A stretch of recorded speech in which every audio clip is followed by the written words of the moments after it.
मैं अपने आप को इतना योग्य और इतना काबिल नहीं समझता कि जितना आपने आज मेरा सम्मान किया है। मैं समझता हूँ कि ये आपका अपनापन ही है जिसकी वजह से आपने मुझे इस लायक समझा। जहाँ तक यहाँ आके जब मैंने ज्वाइन किया था तो इस भूमि से मेरा नाता बहुत दिनों का रहा है।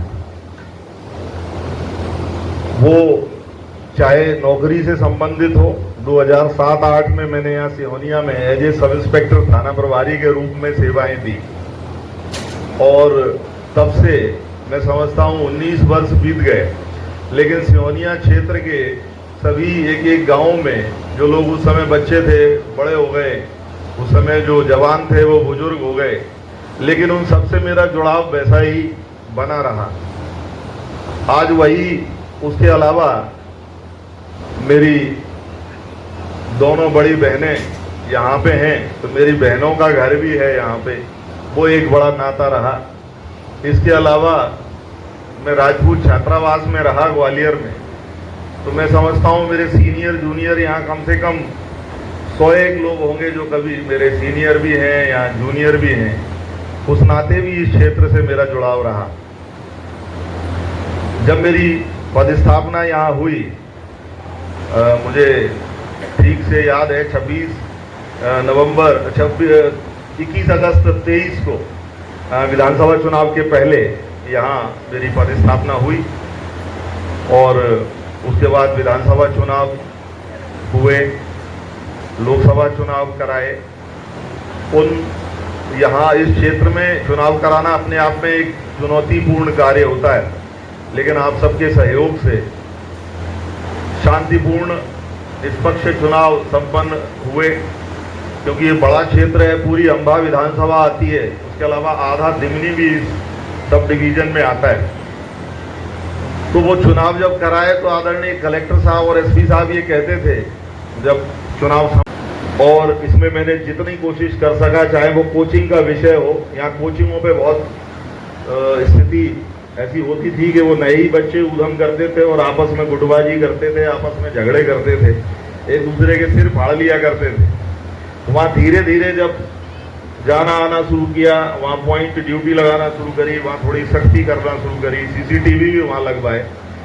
अब थोड़ा सा मुझे लगता है काफ़ी अंतर वहाँ पे है, यहाँ हाथीगड्ढा हो चाहे यहाँ हो।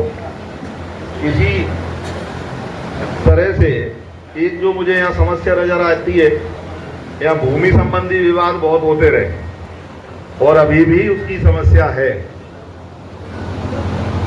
मेड़ों की, जमीन की, बनारे की, भूरे की लड़ाइयाँ, जिसमें कई बार बड़ा नुकसान हो जाता है। उनमें कोशिश की कि पुलिस मौके पे जाए। मैंने हमेशा अपने बीट प्रभारी को बोला मौके पे जाओ, या थाने पे बैठे बैठे कागज मत लिखो। सीएसआई जाए, हवलदार जाए, मौके पे जाए, पटवारी को ले जाए। ऐसी कई समस्याएं कोशिश की वहां जाके निपटाने की। ये भी एक यहाँ का एक मैं समझता हूँ विषय है और इन सब चीजों को समझते हुए आप सबके सहयोग से 3 वर्ष का कार्यकाल कब निकल गया मालूम नहीं चला। और आज आप सबने जो प्यार और जो भाव और जो सम्मान व्यक्त किया है यहाँ आके, चाहे वो, उसके लिए मैं सदैव आभारी रहूँगा। और ये जो सम्मान है मेरे ऊपर कर्ज रहेगा आपका। मैं कह रहा था कि ये सम्मान का भी अपने आप में बहुत वजन होता है। अगर किसी को सम्मान दिया जाता है तो उसका बहुत वजन होता है, और जिसके लिए मैं आप सबका आभारी हूँ। इससे मुझे ये जरूर समझ में आता है कि जो कार्यशैली मेरी रही या जो भी मैंने काम किया, आपकी उपस्थिति और आपकी भावनाओं से मुझे इस बात का संतोष होता है कि हाँ, मैं कुछ हद तक काम ठीक करता रहा और आगे भी इसी तरीके से सेवा करने का हौसला मिलता है। तो मैं पुनः आप सबका बहुत बहुत धन्यवाद करता हूँ, बहुत आभार व्यक्त करता हूँ। और कभी भी मेरे लायक कभी कुछ बात हो तो जरूर बताएं। जय जय भारत।